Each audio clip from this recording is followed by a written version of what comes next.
Okay, I'm here with Geoff Lawson, former Pakistan coach.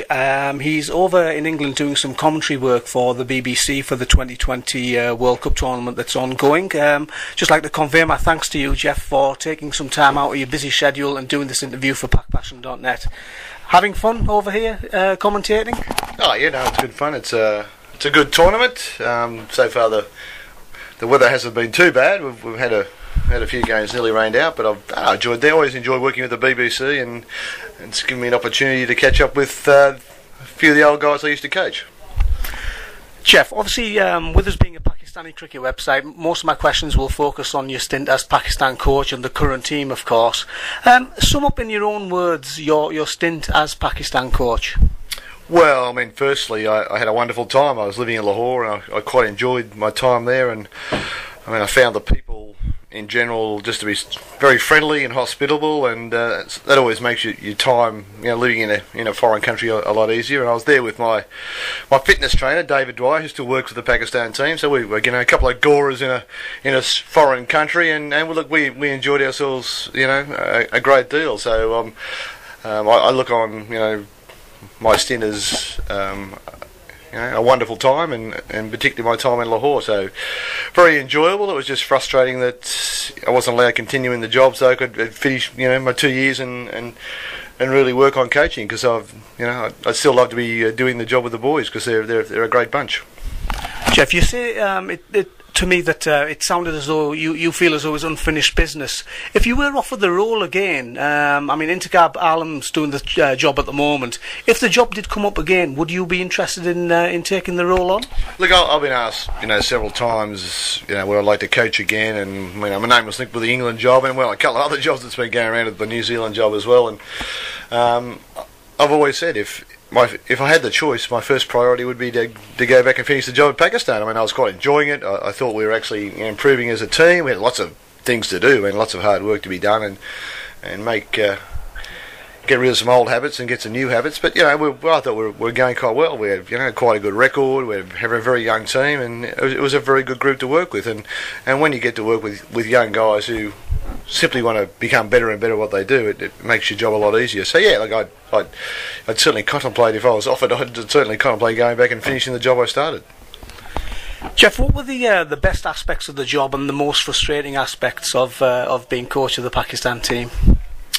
Well, one of the best aspects of dealing with a lot of young, enthusiastic men, and some great talents. So that was certainly the best part of it. And getting to go around Pakistan and look at the other cricket talent. Pakistan is so full of great talent. It's a pity the system doesn't really get the best out of people. Whereas, you look at the Australians or the South Africans, the system they have ensures that the best players get the best opportunities to become the best they can, which is what the top couple of countries in the world, and that doesn't quite happen in Pakistan. I think under the Nazim Ashraf regime, so to speak, I think he was heading in the right direction. Lots of development going on, regional academies, lots of funding of first-class cricket teams and facilities. It was all heading in the right direction. So that was a great bit about it. The frustrating wasn't too many frustrating things. Dealing with a couple of selectors who simply did not have any much of an idea what was going on. One good selector, but two guys who just simply weren't up to the job. That was a little bit frustrating, and obviously foreign teams not coming to play in Pakistan, which is sort of out of control of the cricket organisation. It's not up to them, but they're the two major frustrating things amongst a list of very good things. Geoff, you mentioned about the domestic structure not being up to the standard of the Australian structure. Are you talking about too many teams or not enough quality teams? Oh, no. Pakistan's 175 million people. Australia's 20. Pakistan should have a lot more teams. It's just the way that players progress from first-class cricket into the national team, and just how they're managed and encouraged and all that sort of thing. And in Australia, all the first-class teams, their one aim is to produce Australian players. That's really their first aim. And then they play very competitive cricket, of course. But Pakistan's got a lot of very good competitive teams. It's not so much that, it's the fact that talent identification and coaching and a path to the international team is sometimes less than clear.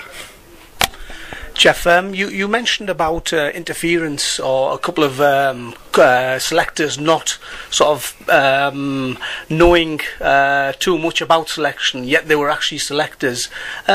We've heard Abdul Qadir recently resign, and he's basically said that there was too much interference going on from the coach and the manager. Is this an age-old problem? Did you encounter it a lot? Oh, I think it's probably an ongoing problem in Pakistan cricket. It's probably, probably when someone like Younis Khan was captain, he'd just run the whole organisation and he would make sure he got the best team. I think it's probably an ongoing thing. I just thought it might be a little bit better than it was when I was there, but sadly it wasn't, which sort of causes a few little problems. Shoaib Akhtar is a name on everyone's lips at the moment for a number of reasons. How did you find Shoaib when you were coach of Pakistan, both in terms of professionally as a cricketer and off-field with regards to his attitude and his let's just say methods? As a cricketer, I found him totally unprofessional. He would train whenever he liked to. He didn't contribute to the team. I couldn't think of a more unprofessional player, which makes it's such a pity because he's such a talented player. That's the great. When you see players of that natural talent, they aren't really using it. He's using 5% of his talent, and being disruptive to the other members of the team.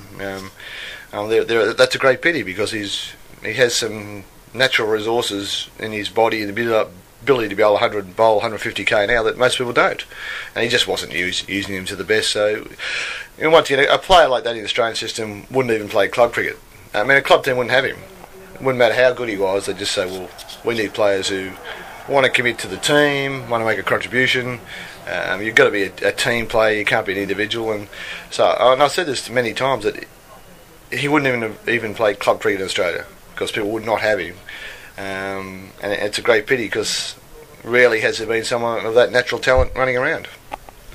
Geoff, just moving on to when your tenure ended as coach, there seemed to be a few communication problems with regards to why you were fired. Did anybody at the PCB actually sit down and explain to you what the reasons were? No. No, I mean, it's... the government changed and the chairman of the board changed and he made some ridiculous statements. I mean, he didn't even ask me for a report on what we're doing, how we're faring, or, very unprofessional. So I've never given any reason, but that's fine. I mean, I understand what the politics are. It's just a pity for Pakistan cricket because we had a very good organisation, very good cricket setup, good manager of the team. The setup within the team was conducive to the players doing their best. And that's been totally destroyed. But no reasons given. But that's life, If people get into positions of power, they make decisions not necessarily based on any facts or for the benefits of their team. So that's life. Move on.